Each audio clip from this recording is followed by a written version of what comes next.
আল্লাহর দিকে মানুষকে ডাকবেন বিল হিকমাতি, বুদ্ধিমত্তার সাথে, প্রজ্ঞার সাথে, সুকৌশলে আপনি মানুষদেরকে আমি আল্লাহর পথে ডাকবেন। ওয়াল মাউইজাতিল হাসানা, সুন্দর সুন্দর নসিহতের মাধ্যমে আপনি মানুষদেরকে ডাকবেন। ওয়াজাদিলহুম বিল্লাতি হিয়া আহসান, সেই পন্থায় আপনি এদের সাথে বিতর্কে জড়াবেন, যেই পন্থা খুবই উত্তম পন্থা, যেই পন্থা অবলম্বন করলে কেউ ঘায়েল হবে না, কেউ আপনার আচরণে কষ্ট হবে না, আপনি রুষ্ট আচরণ করবেন না, খারাপ ব্যবহার মানুষের সাথে করবেন না, সুন্দর আচরণ আপনি করবেন মানুষের সাথে। আপনার আচরণ দেখে মানুষ যেন মুগ্ধ হয়ে ইসলাম গ্রহণ করে মুসলমান হয়ে যায়। হিকমত শিখালেন। হিকমত থাকার কারণে ধর্ম, বর্ণ, কর্ম নির্বিশেষে সকল শ্রেণীর মানুষ হুজুরকে মহব্বত করেছে। আরো জোরে বলেন না সুবহানাল্লাহ। হ্যাঁ, ব্যক্তি স্বার্থে কিছু মানুষ তার দুশমনি করেছে, কিন্তু আদর্শিক দৃষ্টিভঙ্গিতে কেউ হুজুরের বিরোধিতা করতে পেরেছে এমন কোন মানুষ এই জমিনে ছিল না। কথা ঠিক কাজে বলেন। হয়তো ব্যক্তিগত কোনো স্বার্থের কারণে হুজুরকে মানতে পারে নাই, কিন্তু নবীর আদর্শের উপর হাত দেওয়ার মতো কেউ ছিল না। হুজুর পাক সাল্লাল্লাহু আলাইহি সাল্লাম হিকমত দিয়ে, আদর্শ দিয়ে মানুষকে ডেকেছেন বলে নবীজির জীবদ্দশায় মাত্র 23 বছরের খেদমতে 1.25 লক্ষ মানুষ হুজুরের সামনে ইসলাম কবুল করে মুসলমান হয়েছে। 1,25,000 মানুষ রাসূলের জীবদ্দশায় হুজুরের সামনে উপস্থিত ছিলেন। সুবহানাল্লাহ। কিন্তু আমরা তো সে আদর্শ ভুলে গেছি, আমাদের মধ্যে আসাবিয়াতে পেয়ে গেছি, আমাদের মধ্যে গ্রুপিং এ পেয়ে গেছে, আমাদের মধ্যে পার্সিয়ালিটি, স্বজনপ্রিয়তাই পেয়ে গেছে। হিকমত আমরা ভুলে গিয়েছি। আল্লাহর নবী ভিনদেশ থেকে আগত কাফের বেঈমানকে হুজুর সম্মান দিয়েছে। সুবহানাল্লাহ। ইসলাম তো সেই ধর্মের নাম যে ধর্ম শুধুই শান্তি আর শান্তি। ঠিক করে জোরে বলেন। আচ্ছা, ইসলামের মধ্যে কোনো অশান্তি আছে? কথা বলেন না কেন? ইসলামের মধ্যে কোনো অশান্তি আছে? অনেক সময় লোকেরা বলে ইসলামের বিধান শুনলে মানুষ আজকে উঠে, এটা 1500 বছর আগে বর্বর আইন, এরকম কথা বলে। জোরে বলেন নাউজুবিল্লাহ। আমি বলি ইসলামের চাইতে সার্বজনীন আইন এই জমিনের মধ্যে আর হতে পারে না। ঠিক কিনা বলেন? ইসলামই হচ্ছে এই পৃথিবীর মধ্যে সর্বশ্রেষ্ঠ এবং সার্বজনীন শান্তির আইন ইসলাম। এর চেয়ে শান্তি, সার্বজনীনতা পৃথিবীর কোন দেশে, কোন ধর্মে, কোন বর্ণে হতে পারে না। ছোট্ট একটা প্রমাণ শুনেন। আমার ধর্মের একটা বিধান শোনায়, আমার ধর্মের একটা বিধান যদি আমি বর্ণনা করতে যাই, যুগের পর যুগ চলে যাবে, রাতের পর রাত চলে যাবে, বয়ান করে শেষ করা যাবে না। দুই একটা এক্সাম্পল দেই বোঝাবার জন্য ইসলাম কত সুন্দর। আমার ধর্মের মধ্যে আইন আছে, পুরুষদেরকে আমার আল্লাহ রাব্বুল আলামিন ওয়াজ করেছেন, মুমিন পুরুষদেরকে। কোরআনে কারীমের 18 নম্বর পারার 12 নম্বর পৃষ্ঠায় সূরা নূরের মধ্যে আল্লাহ পাক বলেন, কুল লিল মুমিনিনা ইয়াগুদ্দু মিন আবসারিহিম ওয়া ইয়াহফাযু ফুরুজাহুম যালিকা আযকা লাহুম ইন্নাল্লাহা খাবীরুম বিমা ইয়াসনাউন। হে নবী, আপনি মুমিন পুরুষদেরকে বলুন, ইয়াগুদ্দু মিন আবসারিহিম, পরনারী থেকে তারা যেন তাদের চক্ষুটাকে নিচু করে রাখে। ওয়ার্ডার কার? জুড়ে বলেন ওয়ার্ডার কার? এরপর আল্লাহ পাক বলেন ওয়াহফাজু ফুরুজাহুম, তারা যেন তার লজ্জাস্থানকে হেফাজত করে। লজ্জাস্থানে হেফাজত করা আর দৃষ্টিটাকে নত রাখা, যালিকা আযকা লাহুম, এটা তাদের আত্মশুদ্ধির জন্য বড় মাধ্যম হবে। আল্লাহ রাব্বুল আমিন বলেন ইন্নাল্লাহা খাবীরুম বিমা ইয়াসনাউন, এরা যা করে সব কিছুর খবর কিন্তু আমি আল্লাহর কাছে আছে। আছে কিনা জোরে বলেন? ভালো করে শুনুন। একদিক থেকে আমার আল্লাহ পুরুষদেরকে বললেন চক্ষুটাকে নত করো, এক। অন্যদিকে মেয়েদেরকে আবার শালীন করে দিলেন। মেয়েদেরকে বলেন না যে পুরুষরা দৃষ্টি নত রাখবে আর তোমরা হাফ প্যান্ট পরে চলবা। পুরুষরা শুধু চোখের হেফাজত করবে আর তুমি উড়না ছাড়া, হিজাব ছাড়া, অশালীন এবং অশ্লীল পোশাক পরে, যৌন উত্তেজক পোশাক পরে রাস্তায় ঘুরে বেড়াবে, সেটাও হবে না। উভয় পক্ষকে আল্লাহ রাব্বুল আলামিন কন্ট্রোল করেছেন। সুবহানাল্লাহ পড়েন। এটাই তো ইনসাফ। ইসলাম কত ইনসাফের ধর্ম দেখুন। পুরুষদেরকে কন্ট্রোল করে দিলেন, চক্ষুকে হেফাজত করো। এবার নারীদেরকে আল্লাহ রাব্বুল আলামিন বলছেন, হুজুরকে আল্লাহ ওয়ার্ডার দিয়ে দিলেন 22 নম্বর পারার 5ম পৃষ্ঠায়, নবীজি আপনি বলুন, ইয়া আইয়ুহান নাবিয়্যু কুল লিআজওয়াজিকা ওয়া বানাতিকা ওয়া নিসাইল মুমিনিনা ইউদনিনা আলাইহিন্না মিন জালাবিবিহিন্না। নবীজি আপনি আপনার স্ত্রীদেরকে বলুন, লিআজওয়াজিকা ওয়া বানাতিকা আপনি আপনার কন্যাদেরকে বলুন, ওয়া নিসাইল মুমিনিনা আপনি মুমিনা নারীদেরকে বলুন, ইউদনিনা আলাইহিন্না মিন জালাবিবিহিন্না তারা যেন তাদের উপরে জিলবাব ঝুলায় নেয়। জিলবাব মানে হলো এমন একটা কাপড়, এমন একটা চাদর, এমন একটা ওড়না যেটা মাথার মধ্যে দিলে তার চেহারাটা, গোটা বুকটা, গোটা দেহটা ঢেকে যায়। জোরে করেন সুবহানাল্লাহ। ভাইরা, একদিক থেকে পুরুষদেরকে দৃষ্টিকে নত রাখতে বললেন, 2 নাম্বার নারীদেরকে জিলবাব পড়তে বললেন। অন্য আয়াতে 22 পারার 1ম পৃষ্ঠায় সূরা আহজাবে মেয়েদেরকে আল্লাহ পাক বলছেন, ওয়াকারনা ফি বুয়ুতিকুন্না ওয়ালা তাবাররাজনা তাবাররুজাল জাহিলিয়াতিল উলা। ওই মেয়েরা ঘরের মধ্যে অবস্থান করো, ওয়ালা তাবাররাজনা তাবাররুজাল জাহিলিয়াতিল উলা। প্রাথমিক যুগের জাহিলি মেয়েরা শ্বাস সৌন্দর্যতা প্রকাশ করে রাস্তায় যেভাবে বের হতো, নিজের শ্বাস সৌন্দর্যতা মানুষকে দেখাতো, ওই রকম করে শ্বাস সৌন্দর্যতা প্রকাশ করে তোমরা রাস্তায় বের হইও না। কে বললেন? জোরে বলুন। একদিক থেকে আল্লাহ পাক মেয়েদেরকে শালীন করছেন, অন্যদিকে পুরুষদেরকে আল্লাহ পাক নিয়ন্ত্রণ করে দিচ্ছেন। আবার পুরুষরা যেন মেয়েদের কাছাকাছি এসে তাদেরকে উত্ত্যক্ত এবং বিরক্ত না করে, তাদের চেহারার দিকে তাকিয়ে যেন তাদেরকে ডিস্টার্ব না করে। এজন্য কোরআনে কারিমে আল্লাহ সুবহানাহু ওয়া তাআলা অন্য আয়াতে 22 পারার 4th পৃষ্ঠার মধ্যে সূরা আহজাবের অন্য আরেকটা আয়াতের মধ্যে বলেন যে হ্যাঁ, মেয়েদের সাথে তোমাদের কাজ থাকতে পারে, তোমাদের ব্যবসায়িক কাজ থাকতে পারে, তোমাদের কথাবার্তা থাকতে পারে, কিছু নেওয়ার প্রয়োজন হতে পারে বেগানা মহিলাদের কাছ থেকে। তাহলে কেমনে নিবা? কি সুন্দর করে আল্লাহ রাব্বুল আলামিন কোরআনে কারীমের মধ্যে বলেন, ও ইযা সাআলতুমুহুন্না মাতাআন ফাসআলুহুন্না মিন ওয়ারাই হিজাব। মেয়েদের কাছ থেকে যদি কিছু নিতে মনে চায়, বেগানা নারী যদি এমন হয় গায়রে মাহরাম, তাহলে ওয়া ইযা সাআলতুমুহুন্না মাতাআন কিছু নিতে মনে চাইলে ফাসআলুহুন্না মিন ওয়ারাই হিজাব, পর্দার আড়াল থেকে চাও। কিসের আড়াল থেকে? সবাই জুড়ে বলেন, পর্দার আড়াল থেকে চাও। এখন আমি আপনাদেরকে একটা কথা বলতে চাই। এখানে আল্লাহ পাক যাদেরকে এই কথা বলেছেন তারা ছিলেন নবীর সাহাবায়ে কেরাম। যে সময় আয়াতটি নাজিল হয় এটা নবীর স্ত্রীদের ব্যাপারে নাজিল হয়েছিল, যে নবীদের স্ত্রীদের কাছ থেকে ও সাহাবীরা তোমরা কিছু নিতে চাইলে পর্দার আড়াল থেকে নিবে। ও ভাইরা, নবীর স্ত্রীরা আমাদের কি হন? জোরে বলেন, আবার বলেন, উম্মাহাতুল মুমিন, তারা আমাদের মা হন। তা সাহাবায়ে কেরামের মা যারা ছিলেন, আল্লাহ পাক বলছেন যারা তোমাদের মা হয় সম্মানের দিক থেকে, আবার সাহাবায়ে কেরাম হচ্ছে এই পৃথিবীর নবীদের পরে সর্বশ্রেষ্ঠ মানুষ যারা, তারা সাহাবায়ে কেরাম। তাদের কলব, তাদের আত্মা ছিল পবিত্র আত্মা। কথা ঠিক কি জোরে বলেন?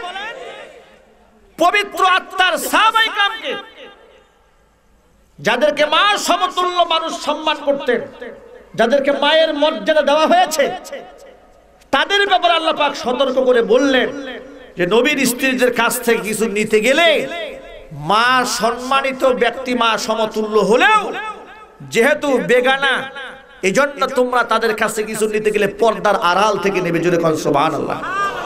এই কথাটা আমি এই জন্য বললাম, আমার দেশে বর্তমানে কিছু পীর আছে, পীর নামের ভণ্ড, এগুলো পীর নয়, তারা মহিলাদেরকে মুরিদ বানায়, আবার হাতে হাত রেখে বায়াত পরায়, চিৎকার দিয়ে বলেন নাউযুবিল্লাহি মিন যালিক।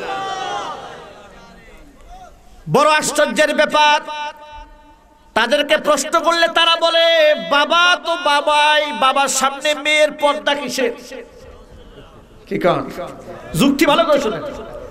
বাবাই তো মা, মেয়ে তার বাবার হাত পা টিপতে পারে, অতএব দয়াল বাবা, কেবলা কাবা, গাদা বাবা, সাগা বাবা, যত বাবা আছে তারা তো বাবার সমতুল্য। এখন আপনারা বলেন, এবং তারা যুক্তি দেয় যে আমাদের বাবার অন্তর একদম পাক সাফ, অন্তরের মধ্যে খারাপই নাই। ও আমার ভাইরা, আমার কোরআনে কারীম আল্লাহ রাব্বুল আলামিন যে কথা বলেছেন, হিকমত ছাড়া কোনো কথা বলেন নাই, ঠিক কিনা? জোরে বলেন, জোরে বলেন, ঠিক কিনা? এখন আপনারা বলেন, বর্তমান সময়ের কোন পীর, কোন আলেম, কোন বুজুর্গ নবীর সাহাবায়ে কেরামের চাইতে উত্তম আত্মার হতে পারবে? জবাবটা দিবেন তাজা ইমানদারের মতো। একটা সাবজেক্টকে বোঝাবার জন্য আমি মাঝখানে জুমলাই মুতারাজা করে এই কথাটা বলে দিচ্ছি এখানে, এটা আমার আলোচ্য বিষয় নয়, যেহেতু এখানে আলোচনা এসেছে এই জন্য আমি আপনাদেরকে বললাম। আপনারা বলেন আবু বকর, ওসমান, আলী রাদিয়াল্লাহু তাআলা আনহুম আজমাইন, এই সমস্ত সাহাবায়ে কেরামের আত্মা যে পরিমাণ পরিশুদ্ধ ছিল, এই জমিনের কোন মানুষের তুলনা তাদের সাথে হতে পারে? আরো জোরে বলুন। আব্দুল কাদের জিলানী রাহমাতুল্লাহি আলাইহি, আল্লাহর ওলি, আল্লাহ পাক তাকে জান্নাতুল ফেরদাউসের মেহমান বানিয়ে, জোরে বলুন আমিন। যার নামে আজকে বর্তমান সমাজের গাঁজাখুরেরা গান বানিয়েছে, তার নামে কবিতা বানাইছে, গান বানাইছে, দুরূদ শরীফ বানাইছে, অনেক কিছু তারা বানিয়েছে, মারিফতের গান গায়। আমি বলি মারিফতের গান না, মরার পথের গান গায়, ঠিক কিনা? জোরে বলে। এখন আব্দুল কাদের জিলানী রাহমাতুল্লাহি আলাইহি তার কিতাবের মধ্যে আমি পড়েছি, তার একজন খাদেম ছিল, নাম তার সালাবা। এই খাদেম একদিন আব্দুল কাদের জিলানী রাহমাতুল্লাহি আলাইহিকে প্রশ্ন করে বলছেন যে আপনি তো অনেক সম্মানিত ব্যক্তি, আপনাকে আল্লাহ অনেক সম্মান দান করেছেন, অনেক কেরামতি আল্লাহ পাক আপনাকে দান করেছেন, তো আপনার মাঝে নবীর সাহাবীর মাঝে পার্থক্য কি পরিমাণ হতে পারে? তিনি জানতে চাইলেন পীর সাহেবের কাছে। ভালো করে শুনেন। তখন আব্দুল কাদের জিলানী রাহমাতুল্লাহি আলাইহি সালাবাকে ডাকতে বলে, সালাবা তুমি এটা কেমন প্রশ্ন করলে? তুমি একজন নবীর সাহাবীর সাথে আমার মতো আদনা মানুষের তুলনা করেছো। আল্লাহর নবীর একজন আদনা সাহাবী, আবু বকর উমরের মতো সাহাবী না, একদম আদনা তবকার কোন সাহাবী, যিনি জিহাদের ময়দানে আল্লাহর নবীর সাথে শামিল হয়েছেন। তিনি যেই ঘোড়ার পৃষ্ঠে সওয়ার হয়েছেন, ওই ঘোড়ার নাক দিয়ে যে ধুলাবালি ঢুকেছে, আদনা সাহাবীর ঘোড়ার নাক দিয়ে যে ধুলাবালি ঢুকেছে, এক ফুটা ধুলিকণা বালিকণা যদি এক পাল্লায় দেওয়া হয়, আমার মতো শত শত আব্দুল কাদের জিলানীর আমল নামার এক পাল্লায় দিলে আল্লাহর কাছে নবীর সাহাবীর ঘোড়ার নাকের ধুলার ওজনটাই ভারী হয়ে যাবে। আমার ভাইরা, যাদেরকে আল্লাহ রাব্বুল আলামিন কোরআনে কারিমে ঈমানের মডেল হিসেবে ঘোষণা দিয়েছেন, জোরে বলেন সুবহানাল্লাহ। আমার আল্লাহ সাহাবায়ে কেরামদেরকে ঈমানের মডেল বানিয়েছেন, তাদের প্রতি আল্লাহ পাক সন্তুষ্টির ঘোষণা দিয়েছেন। এই জন্য আল্লাহ রাব্বুল আলামিন, আল্লাহ নবী সাল্লাল্লাহু আলাইহি ওয়াসাল্লাম বলেন, আল্লাহ আল্লাহ ফি আসহাবি, সাবধান সাবধান আমার সাহাবায়ে কেরামের ব্যাপারে সাবধান। সুবহানাল্লাহ। আমার সাহাবীরা মানুষ হিসেবে যদিও গুনাহ করেছে, কিন্তু গুনাহের পরবর্তীতে তাদের আমলটা কেমন ছিল, কেমন রুনাজারি তারা করেছেন, কেমন চোখের পানি তারা ছেড়েছেন, কেমন ভাবে তারা কান্না করেছেন, কিভাবে তারা আল্লাহর দরবারে তওবা করে ফিরে এসেছেন। বর্তমান সময়ের বহু জাহেল আছে, না বুঝে সাহাবায়ে কেরামের সমালোচনা করে, বলে সাহাবায়ে কেরাম যেমন মানুষ আমরাও তেমন মানুষ। জোরে বলেন নাউজুবিল্লাহ। কি আশ্চর্য কথা! আপনি কি করে সাহাবায়ে কেরামের সাথে নিজেকে তুলনা করলেন? আমার নবীর সাহাবায়ে কেরাম হুজুরের সামনে ঢাল হয়ে দাঁড়িয়েছেন, তীর এবং তরবারি বৃষ্টির মতো গায়ে লেগেছে, এরপর রাসূলুল্লাহকে বলেছেন খবরদার মাথা উঠাবেন না। একটা তীরের আঘাত যদি আপনার গায়ে লেগে যায়, আমার গায়ে আমি জীবিত থাকা অবস্থায় ও নবীজি একটা তীর যদি আপনার গায়ে লেগে যায়, কিয়ামতের দিন এই চেহারা নিয়ে আল্লাহর সামনে দাঁড়াতে পারবো না। সুবহানাল্লাহ বলেন। তাদের তওবা কেমন ছিল দেখুন। একজন জিনাকার মহিলা হুজুরের ঘরে দরজার মধ্যে টক টক করে নাড়া দিচ্ছে। আল্লাহর নবী দরজা খুলে দেখেন একজন মহিলা দাঁড়ায় আছে। আল্লাহর নবী বলেন, মহিলা তুমি আমার কাছে কি চাও? ওই মহিলা সাহাবী, তিনি বলেন, ইয়া রাসূলুল্লাহ, কোরআনে কারিমে জিনাহের যে শাস্তি এসেছে, ওই শাস্তি আপনি আমার উপর কার্যকর করুন। আমি তো অন্যায় করে ফেলেছি, জিনা করে ফেলেছি। আল্লাহর নবী মুখ অন্যদিকে ঘুরায় নিলেন। মহিলা ওই দিক থেকে ফিরে এসে বলি, ইয়া রাসূলুল্লাহ, আমি জিনা করেছি। কোরআনে কারিমে যে শাস্তির কথা এসেছে, জিনা করলে মৃত্যুদণ্ড কার্যকর করার কথা আছে, আপনি আমার উপর মৃত্যুদণ্ড কার্যকর করুন।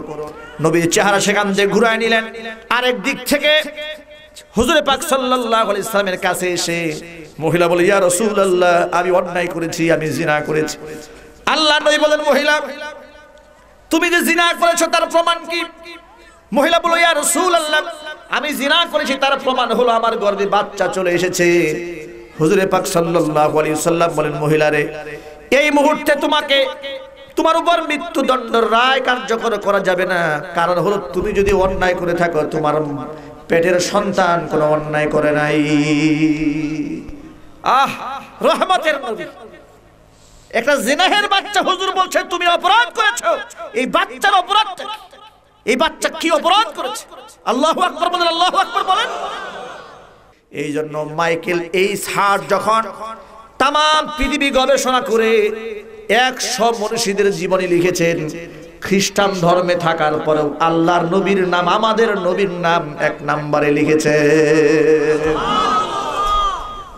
এলাকার লোকেরা তাকে প্রশ্ন করেছে, খ্রিস্টান হওয়ার পরে ঈসা আলাইহিস সালামের নামে 1 নম্বরে না লিখে তাকে 6 নম্বরে দিয়ে আপনি মুহাম্মদ সাল্লাল্লাহু আলাইহি সাল্লামকে 1 নম্বর দিলেন কেন?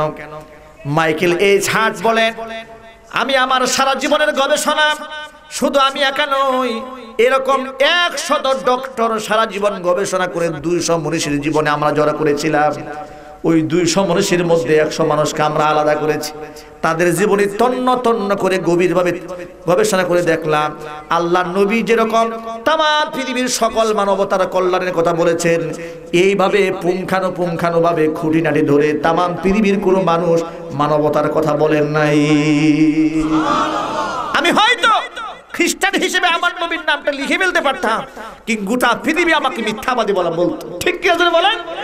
এই জন্য আমি পারলাম না, আমি বাধ্য হয়ে মুহাম্মদ সাল্লাল্লাহু আলাইহি সাল্লামের নামটা সবার আগে লিখলাম। কিন্তু বড় দুঃখজনক হলো সত্য কথা, একটা খ্রিস্টান হুজুর পাক সাল্লাল্লাহু আলাইহি সাল্লামের জীবনে উপলব্ধি করে আল্লাহর নবীর নাম সর্বাগ্রে লিখেছেন, কিতাবের মধ্যে লিখেছেন, বই আকারে ছাপিয়েছেন। কিন্তু আমার দেশের বুদ্ধিজীবীরা আমার নবীর নামের চাইতে বুদ্ধিজীবীদের জীবনের দাম দিয়েছে বেশি।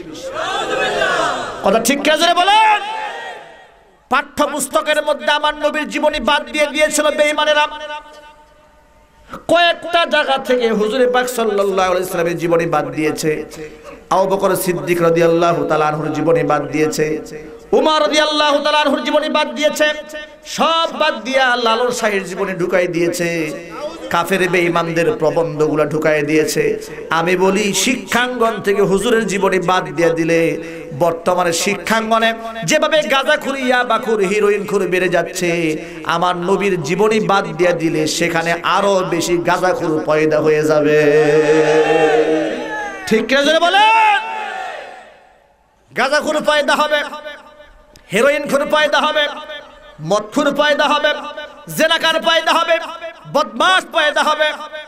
কিন্তু আমি বুঝলাম না, বর্তমান সরকারকে আমি একদিক থেকে ধন্যবাদ জানাই, হৃদয়ের অন্তরস্থল থেকে ধন্যবাদ জানাই। বাংলাদেশের উলামায়ে কেরামের আন্দোলনের প্রেক্ষাপটে 15 লক্ষ বই, যে বইয়ের মধ্যে আমার নবীর জীবনী বাদ দেওয়া হয়েছিল, আলেমদের আন্দোলনের মুখে, আলেমদের পরামর্শ এবং স্মারকলিপির কারণে বর্তমান সরকার হেফাজতে ইসলাম তামাম দুনিয়ার মধ্যে শ্রেষ্ঠ আলেম বর্তমানে উস্তাজুল উলামা, উস্তাজুল আসাতিজা, লক্ষ লক্ষ মুমিন নারী পুরুষের কলিজার টুকরা এবং নয়নমণি আল্লামা শাহ আহমদ শফি দামাত বারাকাতুহুম মুদ্দাজিল্লুহুল আলিয়া বারাকাল্লাহু ফি হায়াতি। সকলে জোরে বলেন আমিন। রতনে রতন চিনে শুকরে চিনে কসু। আল্লামা আহমদ শফি কি সেটা তাম দুনিয়ার আলেমরা চিনেন, আর নাস্তিক এবং মুরতাদরা তারা চেনে না। যার কারণে টেলিভিশন টক শোতে বসে আল্লামা আহমদ শফি সাহেবের বিরোধিতা এবং সমালোচনা করে বেয়াদবিমূলক কথা বলে। কথা ঠিক না যেটা বলেন। শুধু তাই নয়, শুধু কটাক্ষ করে তা নয়, আল্লামা আহমদ শফি সাহেব হুজুরকে নামটা মাওলানা আলেম আল্লামা বলবে দূরের কথা, ডাইরেক্ট বলে শফিকে অ্যারেস্ট করা দরকার। আরো জোরে বলেন নাউজুবিল্লাহ। শফিকে অ্যারেস্ট করা দরকার। আমি বলি যেই শিক্ষায় সম্মানিত ব্যক্তিকে সম্মান দিতে জানে না, সে কোনোদিন শিক্ষিত হতে পারে না। আরো জোরে বলতে হবে, কথা ঠিক কি জোরে বলেন। যেই শিক্ষায় আলেমকে সম্মান দিতে জানে না, যেই শিক্ষায় কোরআন কারীমকে সম্মান দিতে জানে না, আমি তাকে শিক্ষিত বলতে পারলাম না, দুঃখিত। আমি বলি জানতে জানতে খেলতে খেলতে মানুষ যেমন খেলোয়াড় হয়ে যায়, কোরআন সুন্নাহ না থাকলে মানুষ জানতে জানতে জানোয়ার হয়ে যায়। তার প্রমাণ হচ্ছে এদেশের কিছু মুরতাদ তারা আলেমদের সাথে বিয়াদবি করেছে। কথা ঠিক কি জোরে বলেন। আমার বন্ধুগণ, আমি যে কথা বুঝাবার জন্য কথা বলছি আজকে শুনুন। আলেমদের স্মারকলিপি তাদের আন্দোলনের কারণে মাননীয় প্রধানমন্ত্রী শিক্ষা ব্যবস্থার মধ্যে প্রণয়ন করেছেন।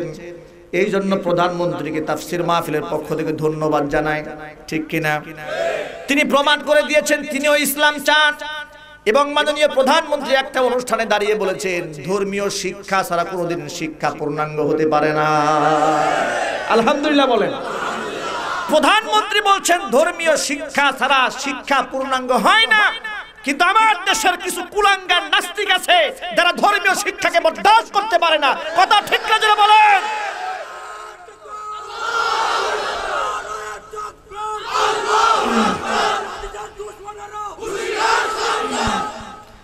তারা স্পষ্ট বলেছে, তারা এইভাবে বলেছে যারা কোরআন এবং হাদিস শিক্ষা করে, আমার কাছে তার ভিডিও ক্লিপস আছে, যারা কোরআন হাদিস শিক্ষা করে তারাই নাকি গুলশান হত্যাকাণ্ড ঘটায়। জোরে বলেন নাউজুবিল্লাহ। আল্লাহ এদেরকে হেদায়েত দান করুক। জোরে বলেন আমিন। আর জোরে বলেন আমিন। আমার বন্ধুগণ, যে কথা আমি বলতেছিলাম, আমার সন্তানকে যদি গাজা থেকে, ইয়াবা থেকে, হেরোইন থেকে বাঁচাতে চান, তাহলে আমার সন্তানকে আল্লাহর নবীর আদর্শ এবং কোরআনে কারীম তালিম দিতে হবে। এই কথার সাথে একমত আছেন আপনারা? কারা কারা আছেন তো হাত দেখতে চাই।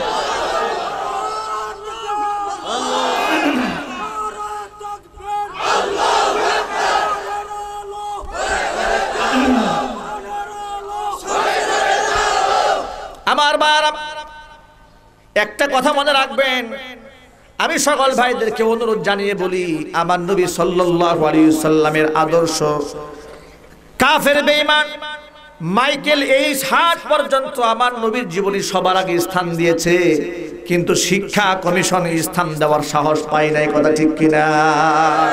আল্লাহ এদের হেদায়েত দান করুন। আমিন। আরো যদি বলেন আমিন। আরো যদি বলেন আমিন। আল্লাহর নবীর কাছে এসে ওই মহিলা বলছে, নবীজি আমার পেটে সন্তান এসেছে, আমি যে জিনা করেছি এটা তার বড় প্রমাণ। আল্লাহর নবী বললেন, মহিলারে এই মুহূর্তে তোমাকে যদি হত্যা করা হয়, তোমাকে যদি কোরআনে কারীমের আইন দিয়ে বিচার করে তোমার সঙ্গে সার করা হয়, তোমার তওবা হয়ে গেল, কিন্তু তোমার গর্ভে যে বাচ্চা এসেছে ওই বাচ্চার কোনো অপরাধ নাই, অপরাধ তুমি করেছো, বাচ্চার কোনো অপরাধ নাই। ঠিক কিনা জোরে বলেন। আল্লাহর নবী শিশু বাচ্চার জন্য রহমত, দয়ালু। সুবহানাল্লাহ। আল্লাহর নবী সাল্লাল্লাহু আলাইহি ওয়াসাল্লাম বললেন, মহিলারে তুমি আরো এই বাচ্চা যখন দুনিয়াতে আসবে তারপরে তোমার ফয়সালা হবে, এর আগে তোমার কোনো ফয়সালা হবে না। মহিলা বাচ্চা প্রসব করার পরে বাচ্চা কুলে নিয়ে হুজুরের সামনে এসে হাজির হয়ে গেছে। হাদিসটা বুখারীতে আছে। সুবহানাল্লাহ। কোথায় সাহাবী আর কোথায় আমি? আমিও গুনাহগার, সাহাবাই কেন ভুল করেছে। দুই ভুলের মধ্যে কত পার্থক্য। আমি গুনাহ করে বলতে চাই না, প্রকাশ করি না, তওবা করি না। আর আমার নবীর সাহাবী একটা ভুল করেছে, বারবার হুজুরের কাছে আসতেছে, হুজুর এই দেখেন বাচ্চা নিয়ে এসেছে, বাচ্চা কোলে নিয়ে হুজুরের সামনে এসে হাজির। ইয়া রাসূলুল্লাহ, এই যে বাচ্চা নিয়ে এলাম, আপনি এখন আমার মৃত্যুদণ্ডের রায় কার্যকর করুন। আল্লাহর নবী বললেন, মহিলারে এই মুহূর্তে তোমার মৃত্যুদণ্ড কার্যকর করা যাবে না। কারণ হলো তোমার দুগ্ধপুষ্য সন্তান, সন্তান তার হক হলো কমপক্ষে 2 বছর বুকের দুগ্ধ তাকে পান করানো। বুকের দুধ যদি সে না পায়, পুষ্টিহীনতার কারণে রোগ ব্যাধিতে আক্রান্ত হয়ে বাচ্চাটা মরেও যেতে পারে। সুবহানাল্লাহ বলেন। কমপক্ষে 2 বছর তার দুধ পান করাইয়া নিজের হাতে যখন খাবার খেতে পারবে তখন তোমার ফয়সালা হবে, এর আগে নয়। মহিলাটা 2 বছর পরে সন্তানের হাতে পিঠা দিয়া, সন্তানের হাতের মধ্যে রুটি উঠিয়ে দিয়ে হুজুরের সামনে বাচ্চাকে কোলে নিয়ে আসে হাজির। ইয়া রাসূলুল্লাহ, এই যে দেখেন আমার বাচ্চাটা এখন নিজের হাতে খেতে পারে, আপনি আমার রায় কার্যকর করুন। আল্লাহর নবী সাল্লাল্লাহু আলাইহি ওয়াসাল্লাম রহমতের নবী, মায়ার নবী, এবার তিনি রায় কার্যকর করতে যাচ্ছেন। সাহাবায়ে কেরামদেরকে অর্ডার দিলেন তাকে এই পর্যন্ত দাবায় দেওয়া হোক। পাথরের মধ্যে তাকে দাবায় দেওয়া হলো। হাতের মধ্যে পাথর নিয়ে মারতেছিলেন। পাথরগুলা মহিলার মুখের মধ্যে, নাকের মধ্যে, মাথার মধ্যে যখন লাগতেছে, মাথা ফেটে ফিনকি দিয়ে রক্ত বের হয়ে যাচ্ছে। মহিলার গা থেকে 1 ফোঁটা রক্ত হযরত উসমান গনি জিন্নুরাইন রাদিয়াল্লাহু তাআলা আনহুর গায়ের মধ্যে লেগে গেছে। উসমান রাদিয়াল্লাহু তাআলা আনহু মহিলাকে ধিক্কার দিয়ে বলছে, ও মহিলা, তোমার মতো নাপাক মহিলার রক্ত আমার গায়ে লেগেছে, আমার শরীরটা নাপাক হয়ে গেল। এই কথাটা হুজুরের কানে গেছে। আল্লাহর নবী সাল্লাল্লাহু আলাইহি সাল্লাম বলেন, উসমান রে, ওই মহিলারে ধিক্কার দিও না, ধিক্কার দিও না। তুমি জানো না ওই মহিলার তওবা আল্লাহর কাছে কেমন ভাবে কবুল হয়ে গেছে। আসমানের ফেরেশতারা যার তওবা এমন ভাবে কবুল করেছে, তার আত্মাটা জান্নাতে নিয়ে যাওয়ার জন্য প্রতিযোগিতা শুরু হয়ে গেছে। আজকে এই মহিলার তওবা যদি 70 জন জিনাকার মানুষের উপর যদি বন্টন করে দেওয়া যেত, একজনের তওবার বিনিময়ে আল্লাহ পাক 70 জন জিনাকারকে আল্লাহ মাফ করে দিতে। আমার বন্ধুগণ, কোথায় আমার নবীর সাহাবীরা, আর কোথায় আমরা? আব্দুল কাদের জিলানী রহমাতুল্লাহি আলাইহি তার খাদেম সালাবাকে ডাক দিয়ে বলে, সালাবা, তুই কি পাগল নাকি? আমার সাথে নবীর সাহাবীর তুলনা করলি? আমার নবীর সাহাবী জিহাদের ময়দানে গিয়ে তার ঘোড়ার নাকের মধ্যে যেই ধুলাবালি ঢুকেছে, ঘোড়ার নাকের ধুলাও যদি 1 পাল্লায় দেওয়া হয়, আমার মতো আব্দুল কাদের জিলানী শত সহস্র যদি আরেকটা পাল্লায় দেওয়া হয়, নিঃসন্দেহে আল্লাহর নবী সাল্লাল্লাহু আলাইহি সাল্লামের সাহাবীর নাকের ঘোড়ার ধুলার ওজন আল্লাহর কাছে ভারী হয়ে যাবে।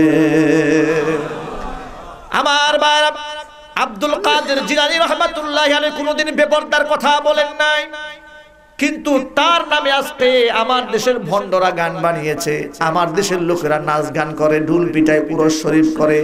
কথা ঠিক কিনা জোরে বলেন, আরো জোরে বলেন ঠিক কিনা। কত মারাত্মক কথা, যেখানে সাহাবায়ে কেরামের মতো মানুষদেরকে আল্লাহ পাক বললেন, অবশ্যই যখন নবীর স্ত্রীদের কাছ থেকে কিছু চাবে, পর্দার আড়াল থেকে চাবে। সাহাবীদের আত্মা যে পরিষ্কার ছিল, এ থেকে আপনাদের সন্দেহ হয় নাকি? সন্দেহ লাগে? তাহলে সাহাবায়ে কেরামকে বললেন, ফাসআলুহুন্না মিন ওয়ারাই হিজাব, পর্দার আড়াল থেকে চাও। আর সেই পর্দার কথা বললেই আমাদেরকে বলে আমরা উগ্রবাদী মুসলমান। কথা ঠিক কিনা জোরে বলেন? আমরা নাকি সাম্প্রদায়িক সৃষ্টি করি। আজীব কথা।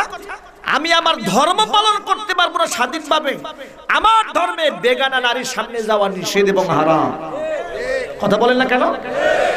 এটা কোথায় লেখা আছে? জোরে বলেন। এই কোরআনে যা আছে সন্দেহ হয় আপনাদের? এর মধ্যে কোনো ভুল আছে? কোনো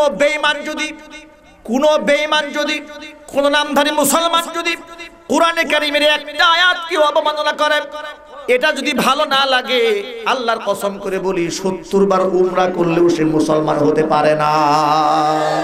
ঠিক কি বলেন? 70 বার উমরা করলেও কাজ হবে না, লক্ষ রাকাত তাহাজ্জুদের নামাজ পড়লেও কাজ হবে না।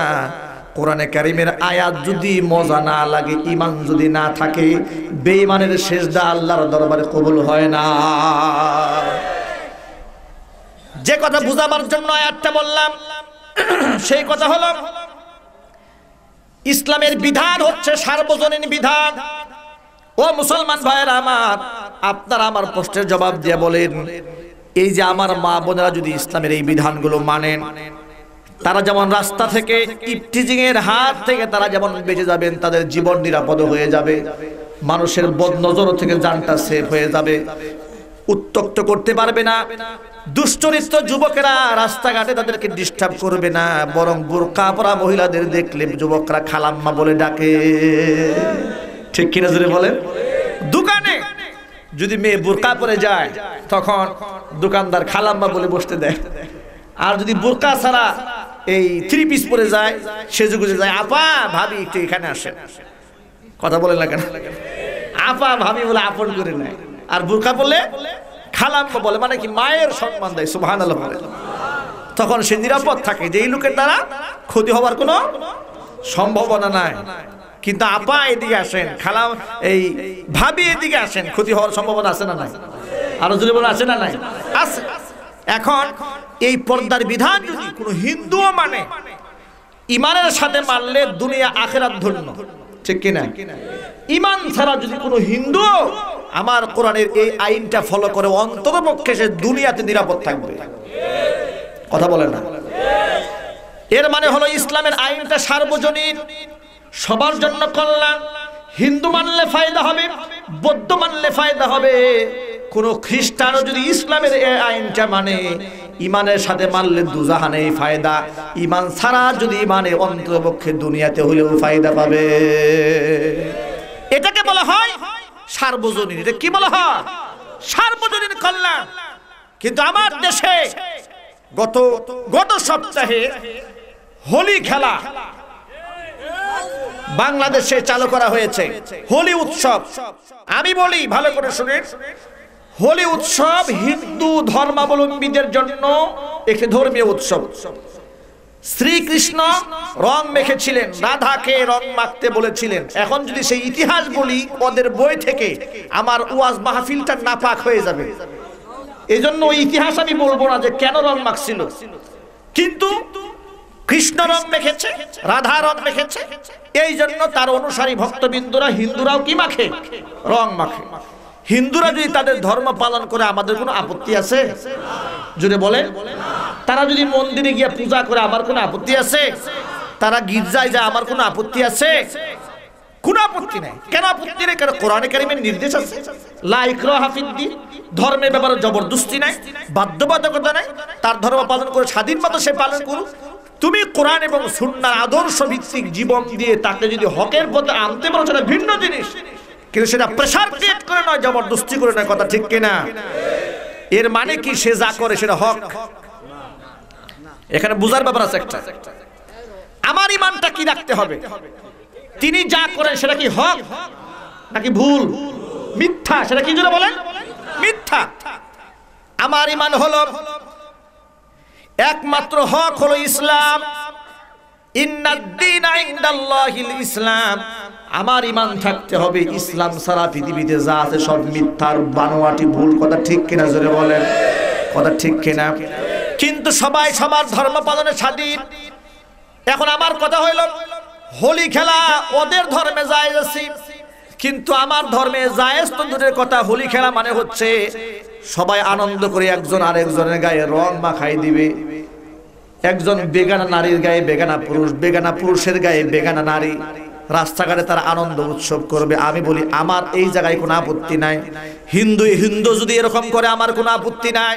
কিন্তু আমার প্রশ্ন হইল, সার্বজনীনতা কথা বলে বাংলার জমিনে পুরান ঢাকার শাখারি বাজারে হোলি উৎসবের নামে আমার বোরকা পরা, আমার হিজাব পরা, পর্দানিসীন মহিলারা বোরকা পরে রাস্তা দিয়ে তারা স্কুল কলেজ অফিসে ভার্সিটিতে যাচ্ছে। সেখানে দেখলাম উগ্র হিন্দুবাদীরা, কাফের বেঈমানেরা জোর জবরদস্তি করে রিকশার হুড থেকে হুড খুলে আমার হিজাব পরা, বোরকা পরা মেয়েদের গা থেকে উড়না ছিনাই নিয়ে জোর করে তাদের গায়ের মধ্যে জবরদস্তি করে রং মাখাই দিল। আমার ভাইয়েরা ও মুসলমান ভাইয়েরা, আপনি ওই জায়গার মধ্যে আপনার মা, আপনার বোন আপনার স্ত্রীকে বসায়া বিষয়টা চিন্তা করেন যে আপনার মেয়েটা রাস্তা দিয়ে যাচ্ছে আর বখাটে ছেলেরা আপনার মেয়ের বোরকাটা সিনায় নিয়ে তার গায়ের মধ্যে রং মেখে দিল, এটাকে আপনি বরদাস্ত করতে পারেন? যারা জবাব দিলেন না তারা মনে হয় খুশি হয়েছেন, তা কথা বলেন না কেন? এটা কোনো মুসলমানের বাচ্চা বরদাস্ত করতে পারে? মুসলমানের বাচ্চা তো দূরের কথা, কোন একটা ইহুদি তার বউকে যদি আমি জবরদস্তি করে টাচ করে সেই ইহুদি বরদাস্ত করবে না। কোন খ্রিস্টানের মেয়েকে যদি আমি রাস্তায় ধরি সে বরদাস্ত করবে না। যুক্তি দিয়ে বোঝাবার জন্য আমি তো ধরতে যাব না কোনোদিনও, ঠিক আছে? জোরে কোন আমি আর ধরতে যাব না, এটা एग्जांपल বোঝাবার জন্য বলছি। অমুসলিমের গায়েও যদি আমি জবরদস্তি করে টাচ করি তাহলে কি এটা কেউ মেনে নিবে? জোরে বলেন না কেন? বরং কি বলা হবে? পরের দিন টেলিভিশন টক শোতে বসে বলা হবে যে ধর্মের নামে বাড়াবাড়ি শুরু হয়েছে। কথা বলে না? তখন এই দেশের বুদ্ধিজীবীরা টেলিভিশনে বসে নারীবাদীরা চিৎকার দিয়া টেলিভিশনের মাউথ স্পিকার ফাটায় ফেলবে। যে দেশে সাম্প্রদায়িকতা মাথাচাড়া দিয়ে দাঁড়িয়েছে, ভিন্ন ধর্মাবলম্বী সংখ্যালঘুদের উপর চাপায় দেওয়া হচ্ছে ধর্মীয় বিধান। আমি বলি তাহলে আজকে কাফের বেঈমানেরা আমার মুসলিম মা পর্দানিশীর মায়ের যে গায়ে গায়ে আঘাত তুললো, একটা নারীবাদী আর একটা সুশীল সমাজ কেন মুখ খুললো না?